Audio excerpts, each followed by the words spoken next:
ఏ బాబు మీరు దారి ఇవ్వండి సార్కు మీరు.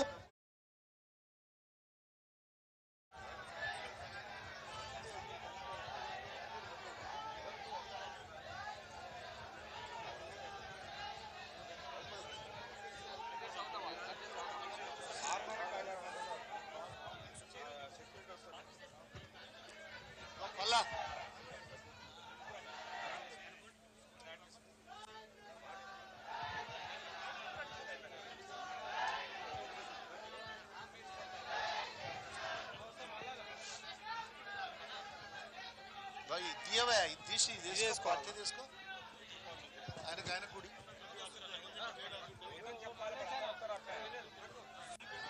అది వద్దే అంటే పార్టీ తీసుకో.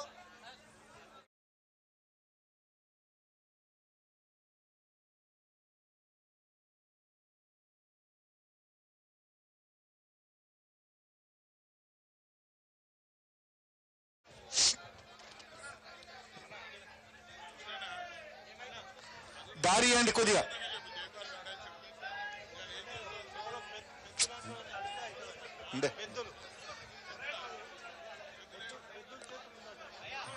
గౌరవనీయులు పెద్దలు బీఆర్ఎస్ పార్టీ అధినేత మాజీ ముఖ్యమంత్రి వర్యులు గౌరవనీయులు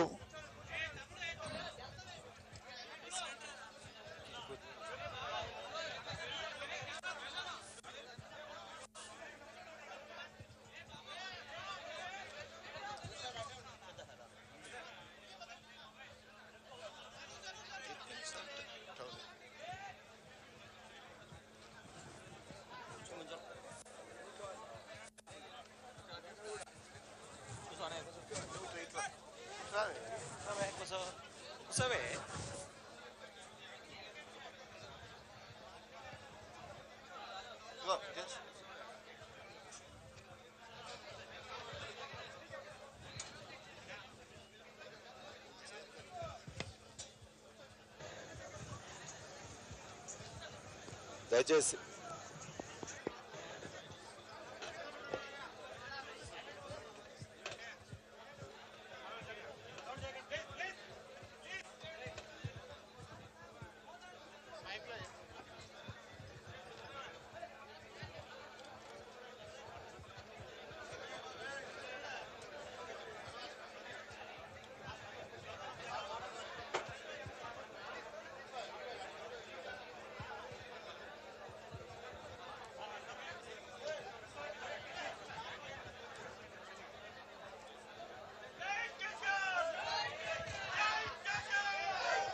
నిశ్శబ్దంగా ఉండాలి. దయచేసి ప్రెస్ మీట్ ఉన్నది, దయచేసి ఎవరు మాట్లాడద్దు.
మీడియా మిత్రులందరికీ నమస్కారం.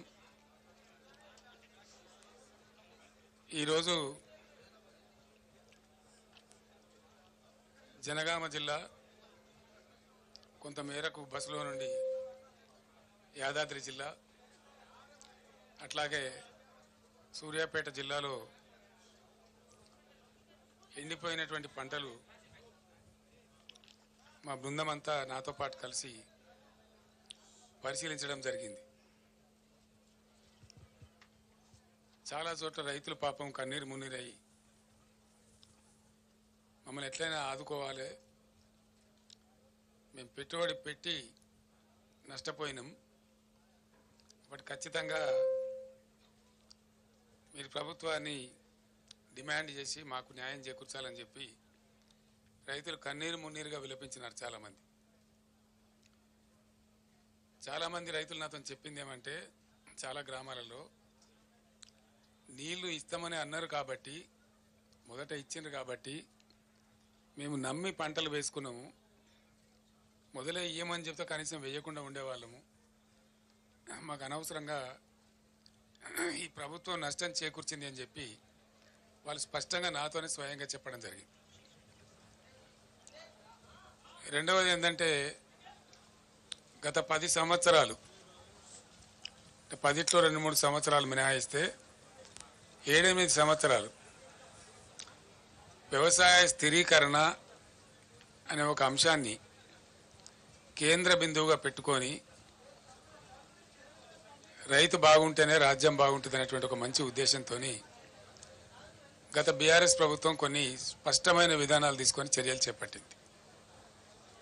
అందులో మీరందరూ కూడా చూసినారు ప్రత్యక్షంగా దాన్ని. ఒకటి, రైతులకు నీరు సరఫరా చేయడం అనేక పద్ధతుల ద్వారా. రెండవది, రైతుకు పెట్టుబడి ఇవ్వడం సరైన సమయంలో. రైతు బంధు అనేటువంటి కార్యక్రమాన్ని దేశంలోనే వినూత్న కార్యక్రమాన్ని మొట్టమొదటిసారి తీసుకొచ్చి టైం మీద అదునుకు వాళ్ళకు అందేటట్టుగా రైతు బంధు పెట్టుబడి సహాయం చేయడం.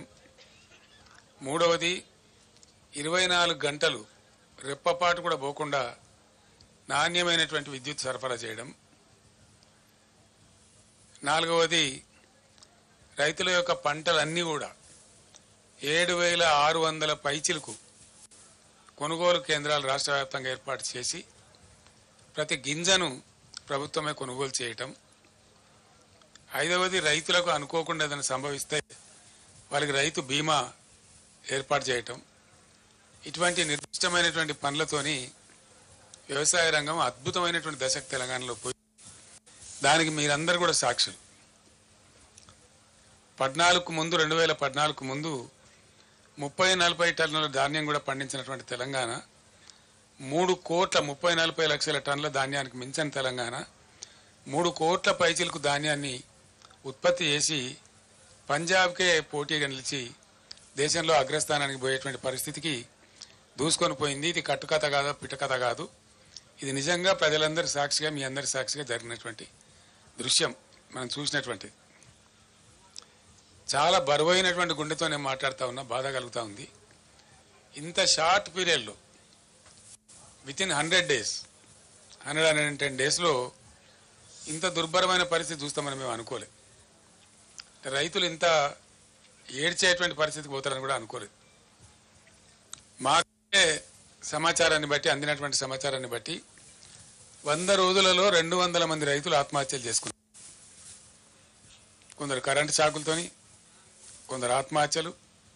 వరసి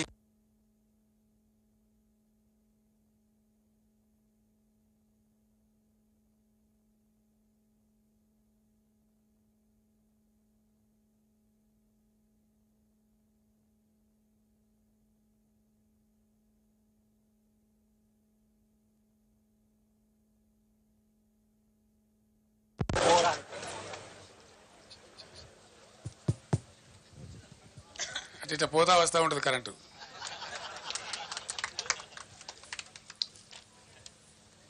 ఇప్పుడు మనందరం ప్రత్యక్షంగా చూస్తూ ఉన్నాం. సో ఇట్లా 100 రోజుల పరిపాలనలో 200 మంది రైతులు ఆత్మహత్యలు. నేను కొద్దిగా బాధపడుకుంటూ మాట్లాడుతున్న ఆవేదనతో, ఎందుకంటే రైతులు మళ్ళీ ఆత్మహత్య చేసుకునే దుస్థితి ఈ రాష్ట్రంలో వస్తుందని చెప్పి మేము కళ్ళ కూడా అనుకోలే. ఎందుకంటే చాలా వరకు పనులు మేము చేసి పెట్టినాం, పటిష్టంగా చేసి పెట్టినాం. మరి ఎందుకు సంభవిస్తున్నట్టు ఈ ఆత్మహత్యలు? ఈ లక్షల ఎకరాల్లో పంటలు ఎందుకు ఎండిపోతున్నట్టు? దయచేసి జర్నలిస్ట్ మిత్రులతో నేను ప్రార్థిస్తా ఉన్నా, మీరు కూడా ఆలోచన చేయాలి. మీరు ప్రజల పక్షాన ప్రజల కోసం ఉండేవాళ్ళు కాబట్టి నేను మీకు కూడా అప్పీల్ చేస్తా ఉన్నా, ఈ పరిస్థితి ఎందుకు వచ్చినట్టు మీరు కూడా పరిశీలన చేసి రాయండి. ప్రజల పక్షాన్ని నిలబడండి, రైతుల పక్షాన్ని నిలబడండి. ఇది రాష్ట్రం యొక్క మేలును కాంక్షించి. రాజకీయాలు ఎప్పుడు ఉంటుంటాయండి, రాజకీయాలు పెద్ద ఇష్యూ కాదు. రాజకీయం ఎన్నికలు వస్తాయి, గెలిచేటోడు గెలుతాడు, ఓడతాడు, ఎల్లయ్య కాకపోతే పుల్లయ్య కాకపోతే మల్లయ్య ఎవడోడు. అది సాధారణంగా జరిగే విషయం, రొటీన్, దానికి పెద్ద ఇంపార్టెన్స్ లేదు. కానీ ఈ సామాజికమైనటువంటి పరిస్థితి తెలంగాణలో అద్భుతంగా మారి ఉన్నత శిఖరాగ్రాలకు చేరుకొని దేశంలోనే నంబర్ 1 స్థాయికి ధాన్యం ఉత్పత్తిలో ఎదిగిన రాష్ట్రం అనతి కాలంలో, ఇంత స్వల్ప కాలంలో ఎందుకు ఈ బాధకు గురి కావాలి? దీనికి కారణం ఏంటి? నంబర్ 1, అద్భుతమైనటువంటి ప్రపంచ దేశాలు, యుఎన్ఓ దేశంలో దాదాపు 15-16 రాష్ట్రాలు కొనియాడి వాళ్ళు అమలు చేసుకుంటున్న పథకం మిషన్ భగీరథ. ఎందుకు మంచినీళ్ళ కొరత రావాలా? చీఫ్ సెక్రటరీ గారి స్టేట్మెంట్లు ఏమో సోర్సెస్ అన్ని బరాబరే ఉన్నాయి, ఎవరు భయపడే అవసరం లేదు, మీరు అద్భుతంగా ఉండొచ్చని చెప్తా ఉన్నారు. అసలు హైదరాబాద్ సిటీలో ₹1 నల్లా కనెక్షన్ ఇచ్చి 20,000 లీటర్ల ఫ్రీ వాటర్ ఇచ్చి రాష్ట్ర వ్యాప్తంగా ప్రతి ఇంటిలో నల్లా పెట్టి, దీన్ని కూడా మీరు అందరు సాక్షి, జర్నలిస్ట్ మిత్రులు కూడా. దానిలో ఎందుకు లోపం వస్తుందంటే నాకు అర్థం కాదు. ఏం కారణం? మేము అసెంబ్లీలో ఛాలెంజ్ చేసినాం, నేను స్వయంగా యాజ్ ఎ చీఫ్ మినిస్టర్, ఈ టర్మ్ లోపల భగీరథ కంప్లీట్ చేయకపోతే వచ్చే ఎలక్షన్లో మా పార్టీ పోటీ కూడా చేయదు, మేము ఓట్లు కూడా అడగమని చెప్పి అంత ఛాలెంజ్గా చెప్పి తీసుకొని ఆ పథకాన్ని కంప్లీట్ చేసినాం. ఆ తర్వాత 5 ఏళ్ళు బ్రహ్మాండంగా నడిపినాం. బిందె పట్టుకొని ఆడబిడ్డ ఇక్కడ కనబడలే రోడ్డు మీద. పబ్లిక్ స్టాండ్ పోస్ట్స్ అన్ని మాయమైపోయినాయి రాష్ట్రంలో. ఏ టౌన్లో కానీ ఎక్కడ కానీ మంచినీటి ట్యాంకర్ మనకు కనబడలే గత 5 సంవత్సరాలు. మరి ఇప్పుడు ఎందుకు బిందెలు ప్రత్యక్షమవుతున్నాయి? ఎందుకు మళ్ళీ నీటి మూతలు స్టార్ట్ అయినాయి? ఎందుకు నీళ్ళ ట్యాంకర్లు విచ్చలవిడిగా వ్యాపారం చేస్తున్నాయి? హైదరాబాద్ సిటీలో కూడా ట్యాంకర్లు పెట్టాల్సిన దుస్థితి ఎందుకు దాపరిస్తూ ఉంది? ఇవి ఆలోచించాల్సిన విషయాలు. ఇంకో విషయం ఏంటంటే కరెంటు. 1.5 సంవత్సరంలో డిస్ప్రపోర్షనేట్గా చాలా దారుణంగా ఉన్నటువంటి విద్యుత్ రంగాన్ని సుమారు 35,000 కోట్లు ఖర్చు పెట్టి రకరకాల పద్ధతులన్నీ అవలంబించి సెంట్రల్ ఎలక్ట్రిసిటీ అథారిటీని కూడా సంప్రదించి మా మెదడంతా కరగదీసి అద్భుతమైనటువంటి కరెంటుగా మేము తీర్చిదిద్దినాం. భారతదేశంలో అన్ని రంగాలకు 24 గంటలు 1 సెకండ్ కూడా కరెంటు పోకుండా ఏర్పాటు చేసినటువంటి ఘనత మా ప్రభుత్వానికి. అది మీరందరూ అనుభవించినారు, మీరందరూ చూసినారు. ఆనాడు కరెంటు పోతే వార్త, ఇలా కరెంటు ఉంటే వార్త అనే కాడికి వచ్చింది. ఇది ఎందుకు వస్తుందండి నాకు అర్థం కాదు. ఒక సెటిల్డ్ సిస్టమ్. విద్యుత్ అనేది చిన్న విషయం కాదు కదా, నోటి మాటలు కాదు కదా, కట్టుకథలు పిట్టకథలు కాదు కదా. ఒక అద్భుతమైన వ్యవస్థ. దాన్ని తీర్చిదిద్ది 7.5-8 ఏళ్ళు అద్భుతంగా మేము మొత్తం ప్రజలకు సరఫరా చేసినాం. కమర్షియల్ కావచ్చు, డొమెస్టిక్ కావచ్చు, అగ్రికల్చర్ కావచ్చు, ఇండస్ట్రీ కావచ్చు, ఐటీ కావచ్చు, ఇంకా మరే ఇతర రంగమైనా కావచ్చు.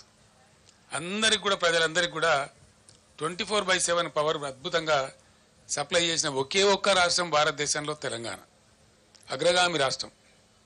మరి ఆ రాష్ట్రానికి ఏం చెదలు పట్టింది? అలా 100 రోజులలో ఇంత అస్తవ్యస్తమైంది. దీని ఉన్న తమాషా ఏంది?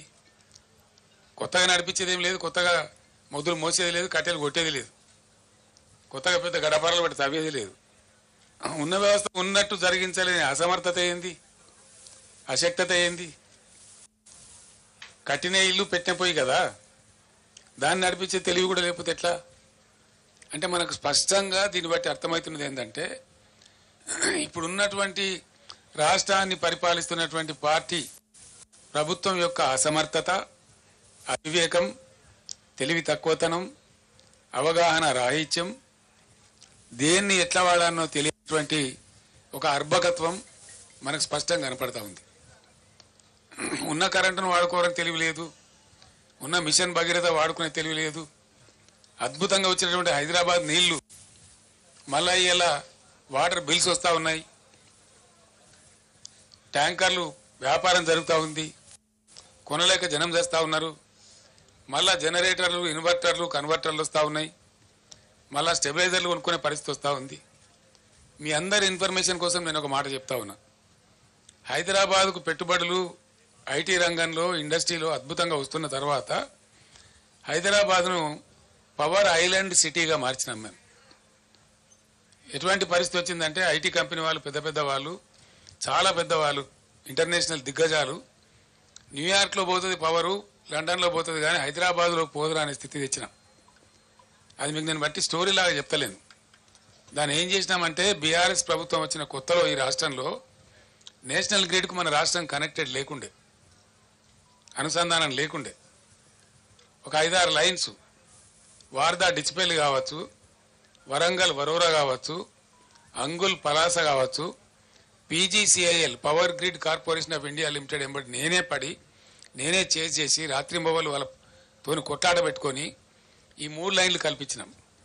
దాంతో టోటల్ తెలంగాణ రాష్ట్రం, ఏపీ రాష్ట్రం కూడా మనతో పాటుగా నేషనల్ పవర్ గ్రిడ్కి అనుసంధానమైన. దాని ఫలితం ఏంటంటే మనకు ఏదైనా సందర్భంలో షార్టేజ్ ఏర్పడితే ఇండియా మొత్తంలో ఎక్కడ పవర్నా అక్కడి నుంచి కొనుక్కునేటువంటి అవకాశాన్ని కల్పించగలిగినాం. నంబర్ 1. నంబర్ 2, 7,600 మెగావాట్లుగా ఉన్నటువంటి ఇన్స్టాల్డ్ కెపాసిటీని దాదాపు 18,000 మెగావాట్లకు తీసుకుని పోయినాం. In addition to that 1,600 రామగుండంలో, 4,000 Yadadri thermal స్టేషన్లో, అంటే 5,600 మెగావాట్ల పవరు ఇంకా అడిషనల్గా వచ్చేటువంటి సదుపాయాన్ని కూడా కల్పించినాం. మొన్ననే ఎన్టీపీసీ 1,600 మెగావాట్లు ప్రధానమంత్రి స్వయంగా వచ్చి డెడికేట్ చేసినాడు. నేను వాళ్ళు ఎంబడబడి తరిమి దాన్ని చేయించిన ఆ రోజు 10 సార్లు నేను రామగుండం వెళ్ళి మీకు ఏం కావాలో రాష్ట్ర ప్రభుత్వం నుంచి ఏం సహకారం కావాలని చెప్పి అడిగి పర్సూ చేసి దాన్ని కంప్లీట్ చేయించినాం. కోర్స్ మా ప్రభుత్వం పోయిన తర్వాత మొన్న వచ్చింది అది. మన ప్రైమ్ మినిస్టర్ వచ్చి దాన్ని డెడికేట్ చేసినాడు. ఇప్పుడు ఆ సప్లై కూడా యాడ్ అయింది. అంటే మా ప్రభుత్వం ఉన్నప్పటికంటే ఇంకొక 1,600 మెగావాట్లలో 85%. ఎన్టీపీసీ ఏం చేస్తుందంటే ఏ రాష్ట్రంలో ఉందో, ఏ రాష్ట్రం కోసం కట్టినరో దానికి 85% ఇస్తుంది, 15% ఏమో వాళ్ళు నేషనల్ కోసం తీసుకుంటారు. అంటే ఆ ప్రకారంగా అద్భుతమైన కరెంటు ఎంత అవుతుందా 1,600లో 85% అంటే ఆ సుమారు 1,500 వస్తుంది. 1,450 నుంచి 1,500 మెగావాట్లు అదనంగా యాడ్ అయింది. చేస్తే ఈ ప్రభుత్వం పట్టించుకొని చేస్తలేదు, కానీ ఈ పాటికి యాదాద్రిలో కూడా 1-2 యూనిట్లు వచ్చే అవకాశం కూడా ఉండే. అంటే ఇక్కడ 1,500, 1,600 వచ్చే అవకాశం ఉండేది మన సొంతం. దీని నుంచి ఒక యూనిట్ కూడా బయటకి ఇచ్చే అవసరం లేదు. మరి ఇంత ఉజ్వలంగా తయారైనటువంటి పవర్ సిస్టమ్ ఎందుకు ఈరోజు ఇబ్బంది పడతా ఉంది? ఇది పరిపాలకుల అసమర్థత అవునా కాదా? దయచేసి మీరే ఆలోచన చేయాలి. ఇది పని చెయ్యలేనటువంటి, పని చేతగానటువంటి ఒక అసమర్థ ప్రభుత్వ విధానం అనుకోవన్నా దీన్ని ఏ విధంగా అర్థం చేసుకోవాలా? లేదు అంటే మనకు దరిద్రం ఉందంటే అర్థం చేసుకోవచ్చు. ఉండి దరిద్రం ఎందుకండి? ఏం కారణం చేత? ఇంకోటి మనకు తర్వాతనండి, అంత గుర్తించడం అవసరం లేదు రాహుల్, చెప్తాం, నో ప్రాబ్లం. ఇంత అద్భుతమైన పవర్ సిస్టమ్ ఎందుకు ఫెయిల్ అవుతా ఉంది రాష్ట్రంలో? 7 ఏళ్ళు నడిచినటువంటి సిస్టమ్, 7 ఇయర్స్ అద్భుతంగా అందరికీ అందుబాటులో ఉన్న కరెంటు స్విచ్ ఆఫ్ చేసినట్టుగా ఎందుకు మాయమైంది? దీనికి ఎవడు సమాధానం చెప్పాలా? ఎవడు బాధ్యత తీసుకోవాలా? ఈ క్రాస్ టాక్ కాదండి రాహుల్ గారు. You question your own heart, what is wrong with the system? 7 ఏళ్ళు 7.5 ఏళ్ళు బ్రహ్మాండంగా నడిచినటువంటి సిస్టమ్ 3 నెలల లోపల నడుస్తలేదు అంటే ఎవల అసమర్థత అండి? ఎవల ఫెయిల్యూర్ ఇది? 100కు 100% నేను ఆరోపిస్తున్నా ఇప్పుడు ఉన్నటువంటి అసమర్థ, అవివేక, తెలివి తక్కువ కాంగ్రెస్ పార్టీ యొక్క అసమర్థత, మరేం కాదు. వాళ్ళకి వాడుకోవస్తలేదు, వాళ్ళకి తెలివి లేదు పాపం. మేమన్నా టెక్నోక్రాట్స్ని పెట్టి నడిపినాం, మాకు తెలివి లేక కాదు. పవర్ సిస్టంలో మొత్తం ఐఏఎస్ ఆఫీసర్లను తొలగించి 100% టెక్నోక్రాట్స్ని పెట్టినాం మేము. ట్రాన్స్కో కానీ, జెన్కో కానీ, డిస్ట్రిబ్యూషన్ సిస్టంలో కానీ 100% టెక్నోక్రాట్స్ని పెట్టినాం. వాళ్ళ ఆధ్వర్యంలో నడిపినాం. వాళ్ళకి తెలుసు ఎట్లయితే బాగా నడపచ్చు అనేది తెలుసు వాళ్ళకు, కాబట్టి సమర్థవంతంగా నడిచింది. ఇప్పుడు వీళ్ళు ఐఏఎస్ ఆఫీసర్లు మొత్తం తెచ్చిపెట్టి వానికి పట్టదు, నా మంత్రులకు పట్టదు, తీరిక లేవు వీళ్ళకు. ఇలా రాజకీయాల కోసం తీరికలున్నాయి కానీ ప్రజల అవసరాల కోసం తీరికలు లేవు. రైతు బంద్ వేయడానికి తీరిక లేదు. మేము రైతు బంద్ వేస్తే వారం 10 రోజుల్లో వేసేవాళ్ళం. Within 10 days in all the stretches మొదలు పెట్టినామంటే 10 days, మ్యాక్సిమం ఎప్పుడైనా 12 days అందరు రైతులకు పడిపోయేది. ఇప్పుడు వీళ్ళు అనుమానాలు కలిగించి 5 ఎకరాలకు ఇస్తామని, 3 ఎకరాలకు ఇస్తామని, 7 ఎకరాలకు ఇస్తామని ఇందులో పెద్ద విజయం సాధించినట్టు, తోకమట కథ చేసినట్టు, అదేదో గొప్ప డంబాసారం అన్నట్టు, అదేదో వేస్ట్ పథకం అన్నట్టు వీళ్ళు ఇష్టారీతిగా మాట్లాడుకుంటా. నేను మాట్లాడలేదండి, ఇది 4వ నెల కాబట్టి నా గొంతు ఇప్తా ఉన్నా. ఎవడైనా కొత్తగా గెలిస్తే వాళ్ళకి టైం ఇస్తాం, 2 months 3 months 4 months టైం ఇస్తాం. వాళ్ళు కూడా సర్దుకోవాలా, అర్థం చేసుకోవాలా, అవగాహన చేసుకోవాలి. ఇలా మంచినీటి పథకం ఏందండి Bhagiratha, what is wrong with it? అద్భుతంగా నడిపినమే 5 ఏళ్ళు 6 ఏళ్ళు బ్రహ్మాండంగా ప్రతి ఇంటికి నల్లతో నీళ్ళు వచ్చినాయే, రాలేదా? మళ్ళీ ఇవాళ ఎందుకు ఆనాడు ఒక బిందె కనిపించిందా? హైదరాబాద్ నగరంలో కానీ బయట ఊళ్ళల్లో కానీ గ్రామాలలో కానీ ఒకరైనా ఒక ట్యాంకర్ కనబడ్డదా? ట్యాంకర్ల బిజినెస్ కనబడ్డదా? ఇవాళ ట్యాంకర్లు కొనుక్కునే దుస్థితి ప్రజలకు ఎందుకు వచ్చింది? బిందెలు బట్టి మోసుకునే పరిస్థితి తెచ్చినటువంటి కారకులు ఎవరు? ఇవాళ ఆ అసమర్థులు ఎవరు? ఇవాళ గవర్నమెంటు, ముఖ్యమంత్రి, మంత్రులు కాదా? వీళ్ళు సమీక్ష జరిపినరా? కనీసం పట్టింపున్నదా వీళ్ళకు? వ్యవసాయం ఏం జరుగుతూ ఉందని సమీక్ష ఉందా? ఇవాళ పంటలు ఎండినాయి. నాకుండే సమాచారం మేరకు 15 లక్షల పైచిలకు ఎకరాల పంటలు ఎండుతా ఉన్నాయి. పంటలు ఎండని జిల్లానే లేదు, పంటలు ఎండనటువంటి జిల్లానే లేదు. ఒక్క నల్లగొండ జిల్లాలోనే సాగర్ ఆయకట్టు మిగతాయి కలుపుకుంటే 3.5 లక్షల నుంచి 4 లక్షల మధ్య పంట ఎండిపోతా ఉంది. అన్ని నియోజకవర్గాలు ఎండుతా ఉన్నాయి. ఆలేరు నియోజకవర్గంలో ఎండుతా ఉంది, భువనగిరిలో ఎండుతా ఉంది, తుంగతుర్తిలో ఒక 25,000 ఎకరాలు. ఈరోజు రైతులు చెప్పినారు, వాళ్ళు చెప్పిన లెక్క నాకు నేను కళ్ళతో చూసిన లెక్క. ప్రతి ఊరికి 200, 300, 400 ఎకరాలు ఎండుతా ఉంది. ఇవాళ సూర్యాపేటలో ఒక 20-24 ఎకరాలు ఎండుతా ఉంది. భయంకరంగా సాగర్ ఆయకట్లో కూడా చాలా తీవ్రంగా ఎండిపోయింది పంట. ఎందుకండి? ఏం కారణం చేత ఎండబెట్టిన మీరు సాగర్ ఆయకట్లో? ఈ రోజు కూడా నాగార్జున సాగర్లో even today when I'm speaking to the press, MDDL కంటే అబోవ్గా 7 TMC వాటర్ ఉంది. MDDL కింద కూడా మనం వాడుకోగలిగిన మరో 7 TMCల వాటర్ ఉంది. 14-15 TMCల వాటరు ఇప్పుడు కూడా సాగర్లో వాడుకోగలిగే పరిస్థితి ఉంది. ఆనాడు కూడా ఈ బుడముండ KRMB ఉండే. KRMB అంటే ఎవడండి? వాడు మన సూపర్ బాసా? వాడు 2 రాష్ట్రాల మధ్య నీటి పంపిణీకి సమన్వయకర్త గంతే. వాడే మనకు బాస్ కాదు కదా. వానికి అప్పచెప్పి టోటల్ ప్రాజెక్టును తెలివి తక్కువగా, తెలివిహీనంగా ఆ కేంద్ర మంత్రి తీయగపుల్లగా మాట్లాడితే KRMB చేతిలో మొత్తం అధికారాన్ని అప్పచెప్పి ఇలా నాగార్జున సాగర్ కట్ట మీదకి ఎక్కలేనటువంటి దుస్థితిని తీసుకొచ్చిన అసమర్థ ప్రభుత్వం ఎవరండి? ఎప్పుడు మమ్మల్ని కూడా KRMB నిరోధించేది, మేము దటాయించేది వాళ్ళను. మాకంటే ఆంధ్ర ఎక్కువ తీసుకున్నది పోయిన 2-3 సంవత్సరాలలో. మా క్యారీ ఫార్వర్డ్ ఇవ్వాలి, మాకు రైట్ ఉన్నదని చెప్పి వాళ్ళు ఆపిన తూములు లేపి 4 తళ్ళు 3 తళ్ళు ఇచ్చినాం. 8 పంటలు నాగార్జున సాగర్ కింద 1 ఎకరం కూడా ఎండనేయకుండా పండించినాం. దాదాపు 18 పంటలు కొన్ని వర్షతలతోని దాదాపు 8 సంవత్సరాల పాటు ఎండనీయలే, 1 ఎకరా కూడా ఎండనీయలే. ఇవాళ ఎందుకు లక్షల ఎకరాలు ఎండిపోయింది సాగర్ కింద? ఎందుకు అల్లాడుతున్నది రైతాంగం? ఇది బాధ కాదు రైతులది. చిల్లర కాయగూరకుడు మాటలు, పూటకొప్ప PR స్టంట్ పెట్టి అని లంగా ముచ్చలు ప్రచారం చేసి ప్రజలు పట్టరా? రాజకీయాలు చేద్దాం, మత్తుగా చేద్దాం రాజకీయాలు. మేము కూడా చాలా చేసినాం, చాలా మందిని పాత్ర పెట్టినాం, చాలా మందిని ఎత్తినాం, చాలా మందిని ఎక్కినాం, మేము గద్దెలు ఎక్కినాం. 10 సంవత్సరాలు మేము కూడా పరిపాలన చేసినాం. అదంతా పెద్ద గొప్ప విషయం కాదు. అధికారం వస్తూ ఉంటుంది, పోతూ ఉంటుంది, నథింగ్ గ్రేట్ అబౌట్ ఇట్. కానీ ప్రజలు ఎక్కడ పోవాలా? నీ రాజకీయం నా రాజకీయం అంతా ప్రజలు కదా, ముఖ్యంగా రైతాంగం కదా, గ్రామాలు కదా. పట్టుగొమ్మల్లాగా ఉన్న పల్లెసీమలలో ఎలా బోరు బండ్ల హోరు వినిపిస్తా ఉన్నది. బంద్ అయినాయి బోరు బండ్లు. గత 8 ఏళ్ళుగా బోరు బండి కనవాలే, అడ్రస్ లేకుండే. కరెంటు వైండింగ్ మోటార్లు మళ్ళీ అద్భుతంగా రోజుకు 20-30 మోటార్లు వైండింగ్ చేస్తా ఉన్నాయి. అవి కనబడలే, మాయమైపోయినాయి. తెలంగాణ రాష్ట్రం నుంచి జనరేటర్లు అమ్ముకునే దుకాణాలు పారిపోయినాయి. ఇన్వర్టర్లు కన్వర్టర్లు స్టెబిలైజర్లు అమ్ముకునే దుకాణాలు దివాలా తీసినాయి తెలంగాణలో. మళ్ళీ ఇవాళ అవి కొనే దుస్థితి ఎందుకు వస్తూ ఉన్నది ఈ రాష్ట్రంలో? మిషన్ భగీరథ దాన్ని పట్టించుకున్న నాదుడే లేడు. నేను ఒక 2-3 జిల్లాల ఇంజనీర్లు అడిగిన, ఏమరా నాయన ఏందిది, మీరే కదా నడిపాను, నిర్మించింది మీరే, నడిపింది మీరే, ఏమైందంటే సార్ దీనిలో అసలు కిటుకు వేరే ఉన్నది, అడిగేవాళ్ళు లేడు. అప్పుడు మీ ఆఫీసులేమో స్మితా సబర్వాల్ గారు సెక్రటరీ గారు సపరేట్గా ఉండ్రి, దీని మీద ఎవ్రీ డే దీని మీద మానిటరింగ్ ఉంటుండే. ఎక్కడైనా కూడా ఆమె గద్దలాగా వచ్చి వాలి అందరు ఇంజనీర్లను తీసుకొచ్చి టాప్ టు బాటం కూర్చోబెట్టి సమీక్ష చేస్తూ ఉండే, బ్రహ్మాండంగా జరుగుతూ ఉండే. ఒక చిన్న పైప్ ముక్క పోతే కూడా తెల్లారి లోపల వేసేవాళ్ళు. ఇవాళ 15 రోజులు కూడా పడుచుకునే వాళ్ళు లేడు, అజమాయిషి కొరబడింది అని చెప్తున్నాడు వాళ్ళు. రెండవది ఏం చెప్తున్నారు, మిషన్ భగీరథ నీళ్ళు కరెక్ట్గా రావాలంటే మంచి వాల్యూమ్ ఉండే కంటే మంచి హై క్వాలిటీ పవర్ 23 గంటలు కనీసం ఉండాలి, నిరంతర విద్యుత్ సరఫరా ఉండాలి.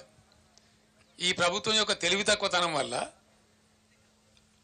మళ్ళా ఇలా లక్షల మూటలు కాలుతా ఉన్నాయి తెలంగాణలో. లక్షలు, వేలు కాదు.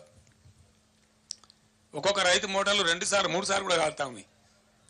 ఆరాటానికి పాపం వాళ్ళు ఏం చేస్తారు, పుట్టకొచ్చిన పని చేను, ఈంతున్న చేను ఇక వండుతుందేమో, 4 గింజలు పండితే బతుకుతామేమో అని చెప్పి కొత్తగా బోర్లు వేయటం, వాగులలో చెలుమలు తీయటం, వరద కాలువలలో చెలుమలు తీయటం, క్రేన్లతో పూడికలు తీయడం, మాయమైన అన్ని మళ్ళీ ప్రత్యక్షమైనాయండి 100 రోజులకే. మాయమైన ట్యాంకర్లు ప్రత్యక్షమైనవి, మాయమైన బిందెల మూత ప్రత్యక్షమైంది, మాయమైన మంచినీళ్ళ కొరత ప్రత్యక్షమైంది, మాయమైన కరెంటు కొరత ప్రత్యక్షమైంది, మాయమైనటువంటి క్రేన్లు ప్రత్యక్షమవుతున్నాయి పూడికలు తీయడానికి, మాయమైన బోరుబావులు మళ్ళీ హోరెత్తుకుంటూ తిరుగుతూ ఉన్నాయి. ఇంత రూపంలేనా? జర్ర కేసీఆర్ గల్మ దాటంగానే కట్కేసినట్టే బంద్ అవుతాయా? ఏమన్నట్టు, ఎందుకు జరుగుతున్నట్టు పరిణామాలు? నేను జోక్గా చెప్తానండి, దయచేసి ఇది సమాజం యొక్క విషయం, ప్రజల యొక్క విషయం. ఇంకా 3 నెలలు గడవాలా, జూన్ చివరికి పోతే తప్ప మళ్ళీ ఈ ఊటలు రావు. అది భగవంతుడు మన నుంచి మంచి వర్షాలు కురిస్తే ఏ జూలై 15కో 20కో మనకు మళ్ళీ ఊటలు వస్తాయి. వర్షాలు భారీగా కురిస్తే అప్పుడు భూగర్భం మళ్ళా జలంతో నిండితే అప్పుడు వస్తాయి. దాదాపు ఇంకో 3 నెలలు 3.5 నెలలు ఇంకా ఎంత భయంకరమైతుంది పరిస్థితి. దానికోసం మాట్లాడవలసి వస్తూ ఉంది. నేను బాధతో మాట్లాడుతున్నా, దుఃఖంతో మాట్లాడుతూ ఉన్నా. అద్భుతమైన మంచినీళ్ళ సదుపాయం ఉన్న తెలంగాణ నా కళ్ళ ముందే 100 రోజులలో ఇంత నాశనం అవుతుంది. నా కళ్ళ ముందే బిందెలు పట్టుకొని తిరుగుతారు, నా కళ్ళ ముందరనే బోర్లు వేసుకునే దుస్థితి వస్తుంది, నా కళ్ళ ముందరనే మళ్ళీ ట్యాంకర్లు కొనుక్కోవాల్సిన దౌర్భాగ్యకరమైన పరిస్థితులు వస్తాయి అని నేను అనుకోలే. నిజంగా కళ్ళలో నీళ్ళు తిరుగుతా ఉన్నాయి కొన్ని సందర్భాలు చూస్తూ ఉంటాయి. ఎందుకు షార్టేజ్ ఉండాలండి నీళ్లు? ఏ కారణం చేసి షార్టేజ్ ఉండాలా? What is the reason for that? అదేం లేదు. మేమేం చేసినామండి, హైదరాబాద్ ఏనాటికైనా ప్రధానం కాబట్టి ఎల్లంపల్లి నుంచి సింగిల్ లైనే ఉంది, అక్కడ నుంచి ఎక్కువ వచ్చే అవకాశం లేదు. ఒకటే లైన్ వేసేప్పుడు అంతే చేసిండ్రు. సంవత్సరానికి 10-12 TMC వస్తుంది. కృష్ణ నుంచే ఫేజ్ ఉందని చెప్పి సాగర్లో డెడ్ స్టోరేజ్ ఉంటుందని, 100 TMCల పైచిలకు డెడ్ స్టోరేజ్ ఉంటుందని పాత అక్కంపల్లి మీదనే ఆధారపడకుండా 1450 కోట్లతో మేము సుంకిశాల ప్రాజెక్ట్ కూడా మంజూరు చేసినాం. అది కూడా ఆల్మోస్ట్ దగ్గర పడ్డది. 70-75% పనులు అయిపోయినాయి మా ప్రభుత్వం పోయేనాటికే. నేను మొన్న కాంట్రాక్టర్ని అడిగిన, ఏమరా ఎంతవరకు వచ్చింది పని అని అడిగితే, సార్ ఈ గవర్నమెంట్ చేయమని చెప్తే మేము 2 నెలలు 3 నెలలు చేసి అందిస్తాం సార్ అని చెప్తున్నారు వాళ్ళు. ఒకసారి అది మళ్ళీ కలిసిందంటే బ్రహ్మాండంగా అసలు నీటి సప్లై డోకా ఉండదు. సాగర్లో పూర్తి స్థాయి నీటి మట్టం వాడుకునేటువంటి పరిస్థితి ఉంటుంది, 100 TMCలు ఉంటుంది. కాబట్టి ఇవి ఏం చేయకుండా, ఇవి ఏం పట్టించుకోకుండా, దీని మీద సమీక్షలు లేకుండా అడ్డగోలు మాటలు, అడ్డగోలు పిచ్చి ప్రచారాలు చేసుకుంటా ఎంతసేపు విపక్షాన్ని బదనాం చేయాలి, గత ప్రభుత్వాన్ని బదనాం చేయాలనే ఒక చిల్లర, చాలా చీప్ టాక్టిక్స్ తప్ప ఏం కనపడతలేదు. మేము ఆనాడు ఒక పద్ధతి మార్చేసిన, నేను ముఖ్యమంత్రి ఉండే టైంలో భయంకరమైన రాళ్లవానం వచ్చి ఖమ్మం జిల్లాలో అనేక జిల్లాలలో పంట నష్టం జరిగింది. మహబూబాబాద్ జిల్లాలో, ఖమ్మం జిల్లాలో, చాలా జిల్లాలలో నేనే స్వయంగా పోయి పరిశీలన చేసాను ఏంది ఎంతవరకు జరిగిందని చెప్పి. నిజంగానే ఘోరంగా దెబ్బతిన్నది, 100% పంట పోయింది. కానీ పంట నష్టం ఇచ్చే పరిస్థితి ఏంది? ఆ రోజు వరకు కూడా కేంద్ర ప్రభుత్వాన్ని నివేదిక పెట్టాలి, ఆ తోకగాలు రావాలి 3 నెలలకు, వాడు వచ్చే వరకు ఏమి ఉండదు, వాడు ఉల్టా రిపోర్ట్ రాయాలి, వాడేమి ఇయ్యాడు, వీడు తీసుకోడు, రైతుకు అందదు.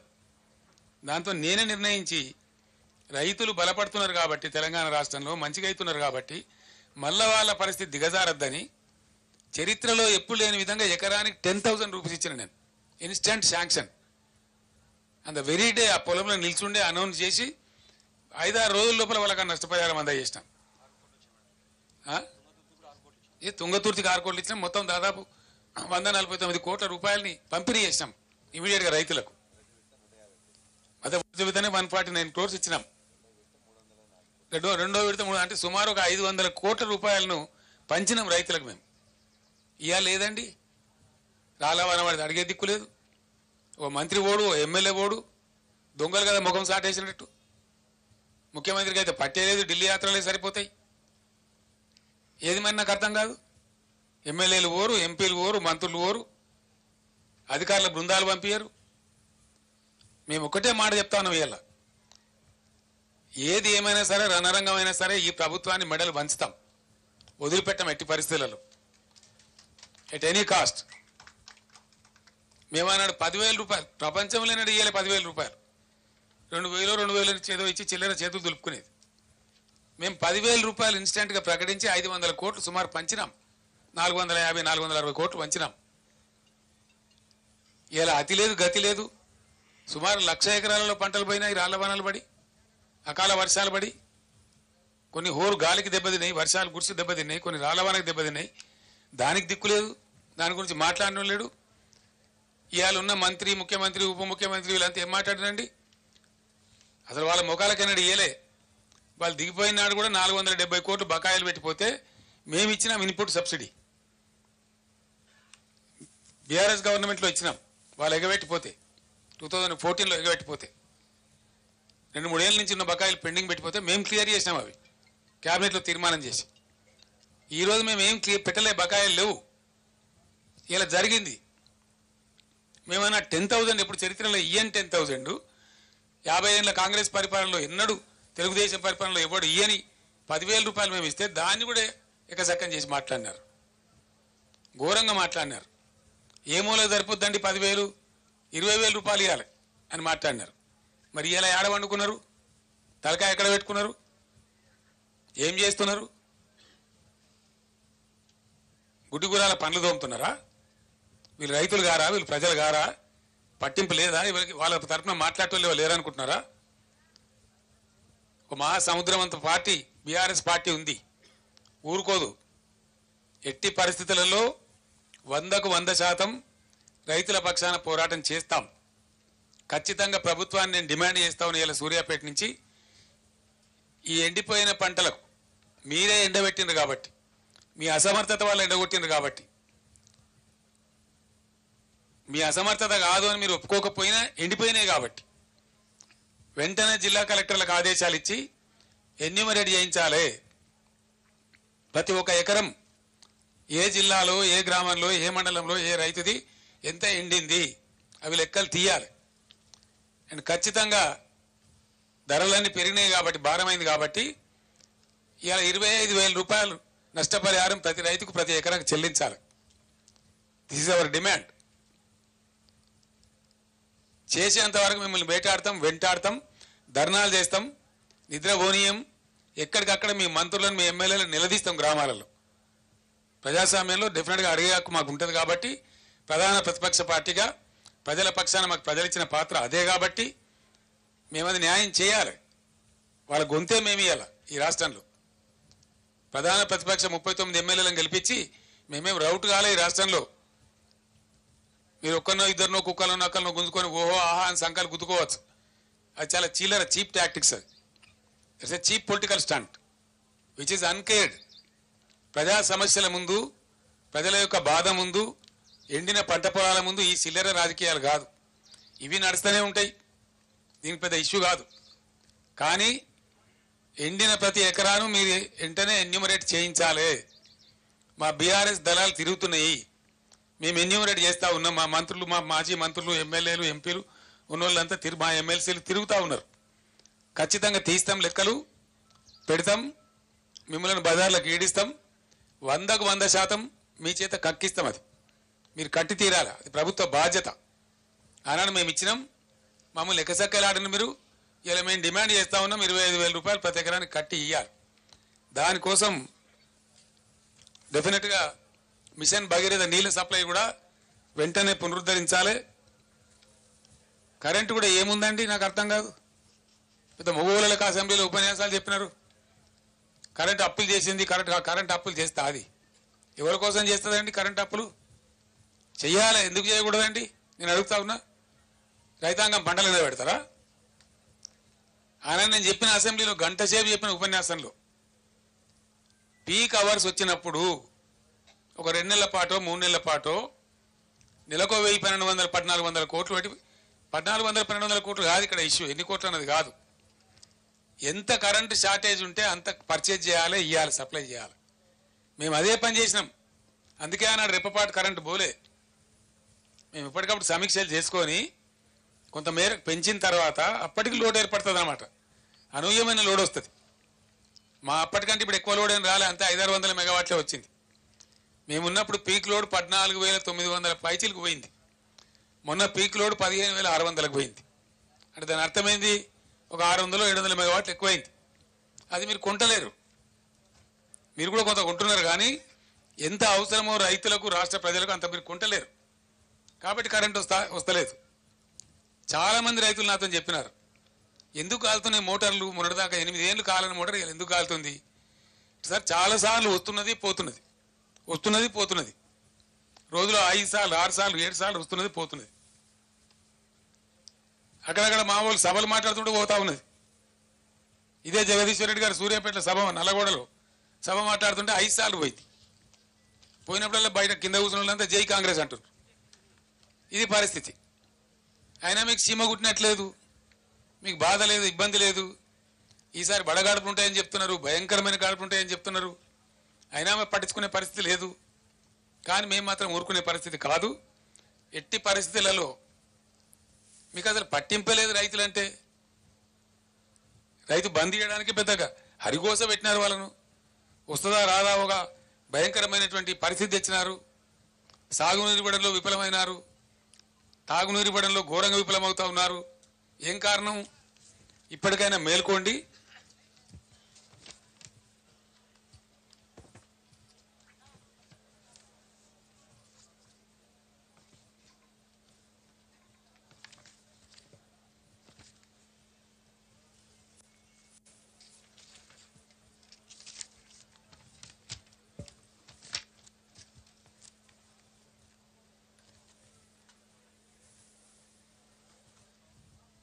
ఒక్క మోటార్ కాలనీయలేదే మేము, ఒక్కటంటే ఒకటి కూడా. ఒక ఎకరం ఎండనీయలేదే ఎక్కడ కూడా, ఎక్కడ ఎండనీయలేదండి. ఎట్లా ఉంటుందంటే మీకు పరిస్థితి నేను ఎక్స్ప్లెయిన్ చేస్తా ఉన్నా. ఎస్ఆర్ఎస్పిలో నీళ్ళు తక్కువైనాయి. నిజాం సాగర్లో కూడా అంతంత మాత్రమే ఉండే. ఒక 20 టీఎంసీల నీళ్లు దైవవశాత్తు సింగూర్ ప్రాజెక్టులో ఉండే. సింగూర్ టు నిజాం సాగర్ తెచ్చి, నిజాం సాగర్ టు ఎస్ఆర్ఎస్పి తెచ్చి, మేము తెచ్చి ఎస్ఆర్ఎస్పి ఆయకట్టుకి ఇచ్చినాం. మొన్న కూడా ఉండే సింగూర్లో నీళ్లు 20 టీఎంసీ. ఇవాళ ఈరోజు నేను మీతో మాట్లాడే టైంలో 17 టీఎంసీ ఉంది సింగూర్లో. ఏం బీమార్ వచ్చింది నాకు అర్థం కాదు. జస్ట్ ఒక 3-4 టీఎంసీలు గ్యాప్ నింపితే అయిపోయేది. కాళేశ్వరంలో పోయే నీళ్లు కూడా వృధాగా సముద్రానికి వదిలిపెట్టి ఒక చిల్లర డ్రామా కోసం, చీప్ టాక్టిక్స్ కోసం ఏముందని దానిలో ఏం ప్రపంచం మునిగిపోయినది. దాన్ని ఏదో ప్రచారం చేసి ప్రపంచం గుట్టుకుపోయినట్టు, భూమండలం అంతా కింది మీద అయినట్టు, దానిలో ఎందో జరిగిపోయినట్టు ఓ లంగా కథ పెట్టుకొని మీ అసమర్థతను కప్పించుకోవడానికి చేసినారు. పోయే నీళ్ళని వృధా వదిలిపెట్టినారు.